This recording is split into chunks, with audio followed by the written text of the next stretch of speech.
That first generation had recreated dozens of small Polskas on these shores. There weren't many communities as loyal and as close-knit as ours. My grandmother helped start a baker shop. It was the most popular Polish bakery in Baltimore. Grandmother knew all of her customers by name, knew every single customer by name. She knew their favorites. She knew that Stella liked the cherry pies. She knew that Mr. Stefan was the light rye. And if his son or grandson came in, she would say, no, you're making a mistake. This is what you should, this is what the family wants. But then she'd say, I would throw in a little extra. We couldn't tell exactly when it happened or how, but we began to sense that Poland was a country in our memory, the land we had left behind, forever. Somehow, America had become our new home. Our children had begun to dream American dreams.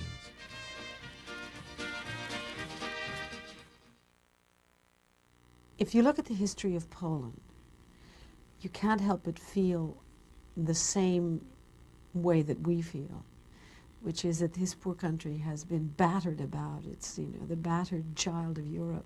Poland lost its independence, as I think most people know, as a result of the partitions in the late 18th century, right? It was a great international crime. Tsarist Russia, Prussia, Austria just carved up Poland and wiped it off the map. On September the 1st, 1939, the Nazi army smashed into Poland. In 1939, once again, Poland lost its independence. And as a kid, I remember that very well. And I remember how my father, whose English was not that great, how, in a sense, he induced me to listen to all of the radio broadcasts. I had to translate about what was happening, you know, and what was happening to Poland. And then all during the war, I was the one that was listening to the radio and to the news broadcasts and telling him exactly what was happening. I went to Notre Dame, and as I was attending school, I saw the headlines and so forth on a daily basis of the bombing of London and so forth. And I also saw the highlights of the contributions that the Poles have made. They were great pilots, and they had something really to fight for because they were fighting for their country. Few countries in Europe opposed the military might of Adolf Hitler. It is to the everlasting glory of the free Poles that they chose defiance above dishonor and fought a bloody battle they knew they could not win. The Poles could have very easily simply buckled down or surrendered without fighting to Nazi Germany. They knew it was an impossible struggle, and yet they decided to fight. Colonel Francis Gabreski, a liaison to the Polish Air Force, became this country's first Polish-American combat ace. And I flew 20 missions with them. All the communication was in Polish and so forth, which made it easy for me because I could speak my Polish very fluently back at that time. All told, Colonel Gabreski flew 165 combat missions over Europe until he went down and was captured by the Germans in 1944. He was liberated after nearly a year as a prisoner of war. When victory finally came in 1945, there was no comfort for Europe's battered child. The Russian troops that had swept through Poland became a virtual army of occupation. My great-grandmother was devoted to Roosevelt because she felt that he had so enhanced the ability of working people. On her mantelpiece, she had 3 pictures, one of Roosevelt, the other Pius XII, our Pope, and the other of my Uncle Joe when he made the police department, and that was viewed as a really step up, a man with prospects, as they would say. After Yalta, my great-grandmother turned the picture of Roosevelt down because she felt Poland had been sold out and forced behind the Iron Curtain. And that stayed there till the day she died. Had we suffered so much only to have one oppressor replaced with another? I remember struggling with to have money enough to buy enough food for us and for our parents, of course. It was constant struggle, I think, that music make them a little life easier, lighter, or richer. Life on the Polish side of the Iron Curtain was grim and spiritually hopeless. There was only a faint beacon of hope, an optimistic new world culture reaching out to oppressed Poles. I was glued to my radio, short waves, and listening. And it was like a little bit forbidden fruit, which was very exciting.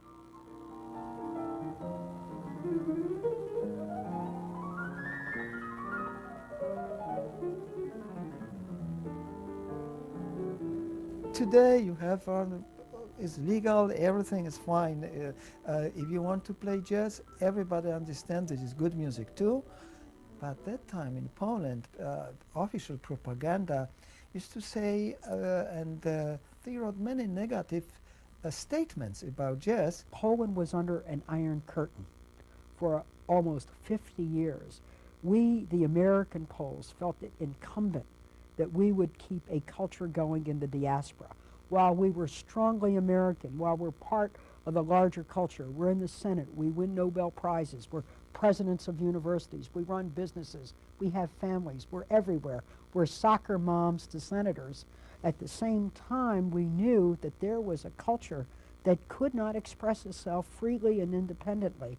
And I believe we wanted to keep it going in America in some ways as our own resistance movement against what was happening to them under communism.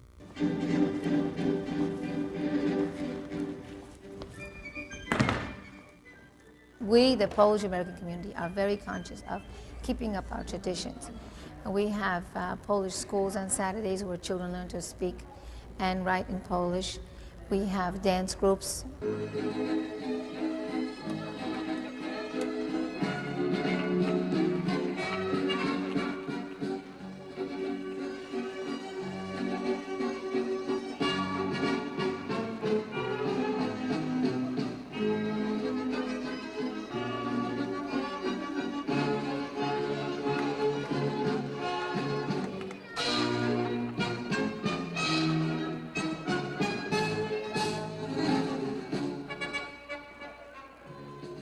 By bringing the Polish history and traditions to the young people, we are giving them very strong roots.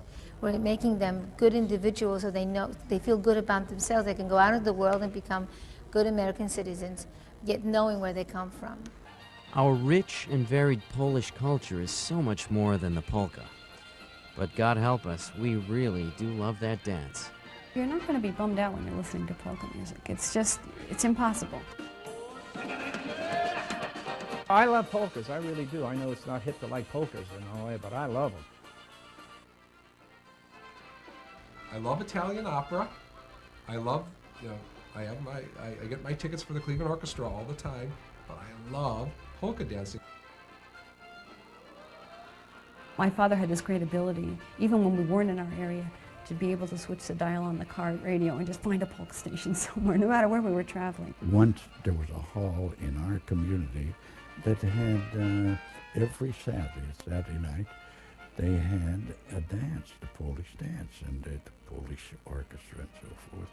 So all the youngsters or younger people at that time would congregate, and the elderly would too, and they'd dance the polka. So that was giving off a little bit of steam or getting a little exercise and so forth, because the polka is very strenuous. I remember my grandfather dancing Jaja, dancing at my father's brother's wedding. He got married in Milwaukee, and we went up to Milwaukee and to Aunt Carol and Uncle Ted's wedding, and I remember him dancing. And shortly after that, then he ended up having a stroke, And you know, a few people even said, oh, he just put so much effort into his dancing. He loved to dance, and he was constantly on the dance floor too. My parents went every Saturday night polka dancing. I mean, my father would get out his shoe shine kit, and I would shine his shoes, and my mother would get all dolled up, and you know, they would just go out smelling and looking great and just have a fantastic time.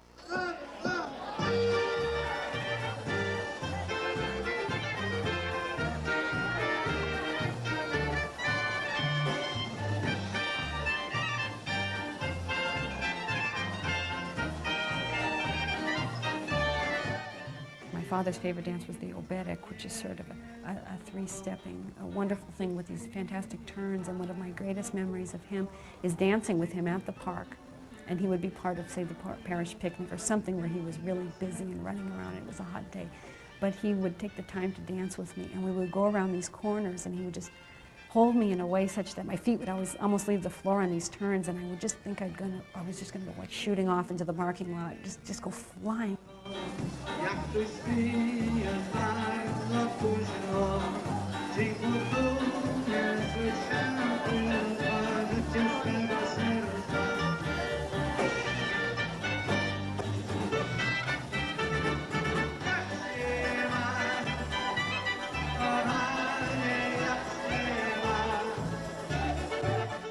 It's not something that you would hear if you went to Poland for the most part, and it's not something that was brought over from there. It was sort of a little bit of both, and it's interesting that when you talk about polkas with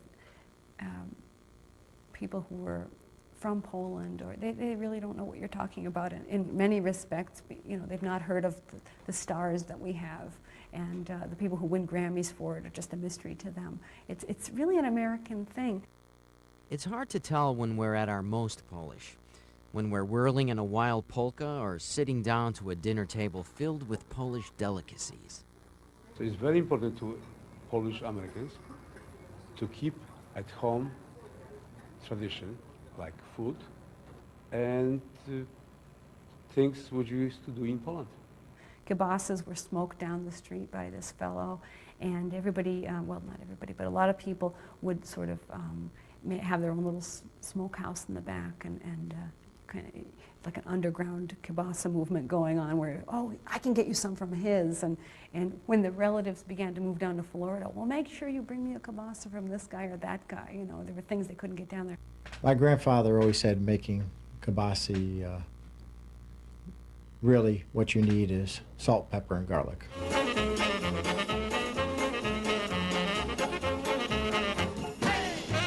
When it comes to kibasi, yes, everyone has their different opinion. Everyone's an expert on how it should taste and how you should cook it.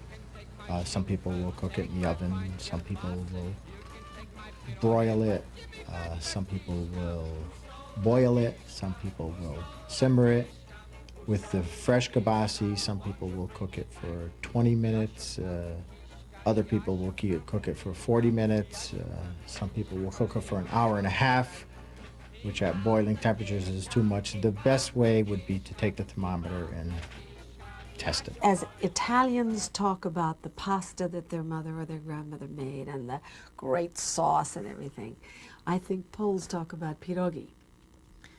Pierogi, golomki, but for me it was pierogi. And my grandmother had a way of making these dumplings filled with cheese or filled with potatoes or filled with sauerkraut. And the sugar ones, the plum ones, which were the dessert ones. Everybody grows up knowing how to pinch a pierogi, and if you don't, there's a wonderful place in Chicopee Millie's pierogi where women just sit around all day, and some guys, and pinch pierogis. The Polish diet is not necessarily a diet which one would say is, it's certainly not a California diet, you know. It's designed to give you cardiac arrest. I think all that pig fat and all that, you know, dough coagulating around the heart. I think you die really fast. That dangerous Polish food nevertheless sustained us, as did our belief in God. We Poles turn to our faith no matter when we have any difficulty in life. It's what gives us meaning. It's what gives us hope. It's what gives us strength. It's what gives us consolation. Our faith is a part and parcel of who we are. It's a part of our very being. To say Polish, for the most part, is to say Catholic. The image I have of my grandmother that's the most long-lasting is when I would go downstairs, say in the evening, and there she would be sitting at her kitchen table, and there was always a little stack of prayer books, and very worn and all in Polish, and she had her rosary beads there, and she would be praying. There would be no lights on, and it just sort of coming through the window, the moonlight or whatever. And, you know, she would say her rosary each night and pray out of those books. She had this great faith, and so many of her friends and so many of our relatives just like that, really, that it's very unquestioning. America, however, has a way of making the children ask lots of questions. That's why our tradition is so important. My children are obviously much less Polish than I am, simply because they weren't born in Poland. They didn't have those experiences that I had, which identified me with Poland. Nonetheless, by and large, Easter and Christmas are celebrated in our house in the old Polish fashion. Christmas Eve, when I was a child, was always traditionally held at my grandmother's house. There was always something magical about Christmas, the tree, the smells, the anticipation of everything. My mother, of course, would be preparing all sorts of things.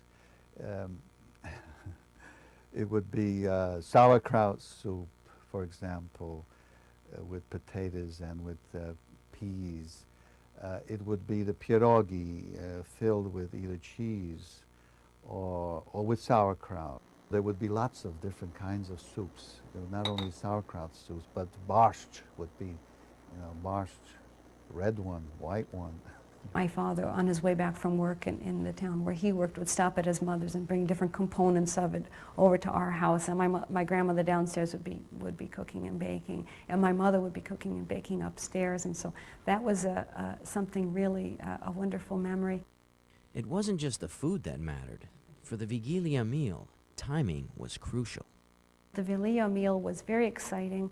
It had to be served right when the first star came out, so you would be looking out the window at dusk and just the star was out and you had to rush to the table and get going. And there would always be an extra place set in just in case Jesus wanted to show up. I remember when I was a young boy, it was so big we couldn't even have it around the dining room table. We had to have it in the basement, long tables. And the heating ducts were around and the clotheslines were there, but we still had our semblance of our Polish meal. The table had to be set with a white tablecloth because that's part of the tradition. Under the tablecloth we put a few sheaves of wheat, of hay rather, because that symbolizes the hay on which the Christ child lay. And trying to find hay in Passaic Industrial City was not an easy thing for me to do, but I always would be the one who would somehow find a place where I could find the hay to put underneath. I would go out into the field and collect hay and make a sort of a manger for the opłatki that you would distribute before the meal, which is sort of a communion wafer sort of in a rectangle with a wonderful picture on it. I recall quite vividly my great-grandmother watching to see if certain people were going to break that wafer with each other, especially if she knew they had had words with each other or for some reason may have been on the outs with each other. And she would watch and see what they were going to do. And she would tell them, if you cannot break that bread with each other, you cannot sit down at this table and eat this sacred meal. It's not necessarily a real happy event. I mean, you really reflect on the people that have died, the people who aren't around your table, the people that you love and aren't with you anymore. And it's one of those things that you feel a certain sense of a bond with them as you break the opłatek. You would break pieces and wish each other well for the coming year, and that's usually the tear-jerking part that people can't really get through, where you sort of say very nice things to people in your family, and once you get that over, then you eat. Once we finished our Christmas meal, we'd all sit around the piano, and one of my cousins would play, and we would all sing Christmas carols. Dzisiaj Betlejem, wesoła nowina. Że Panna czysta porodziła syna. And you go on.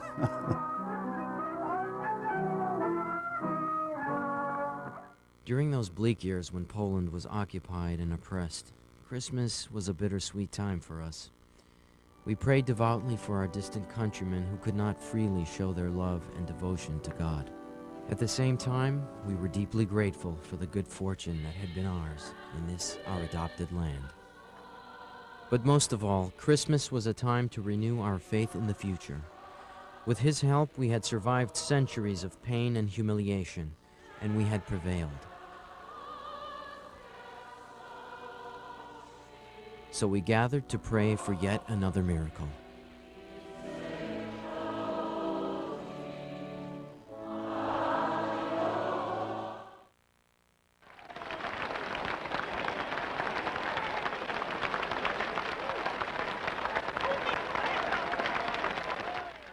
I remember the day the Pope was elected. My mother called me. I was at work, and I was working on 47th Street in Manhattan, and she said, "Do you hear it? Do you hear it?" I said, "What?" She said, "All the church bells are ringing." I said, "There's a church down the block." I said, "There's no church bells ringing."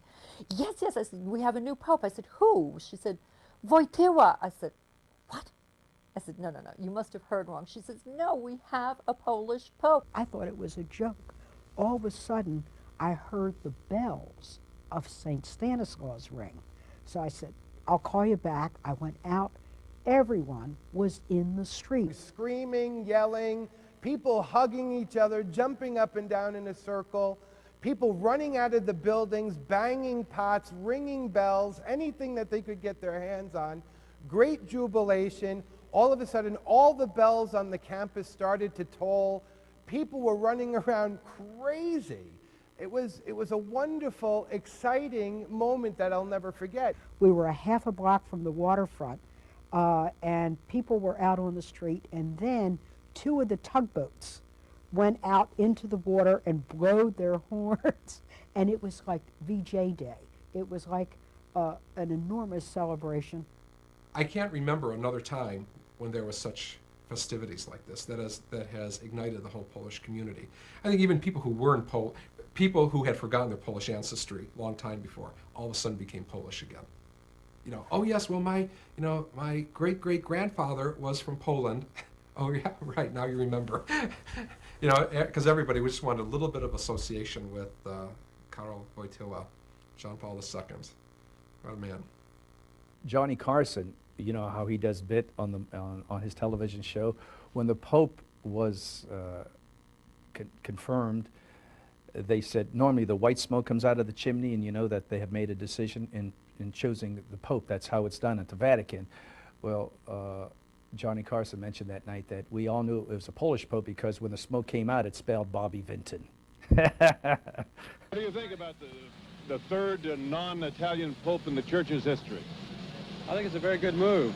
We know a lot about him already. He's a friend of Dr. Brzezinski. He's been in our country several times, quite young. I think it's a very exciting choice.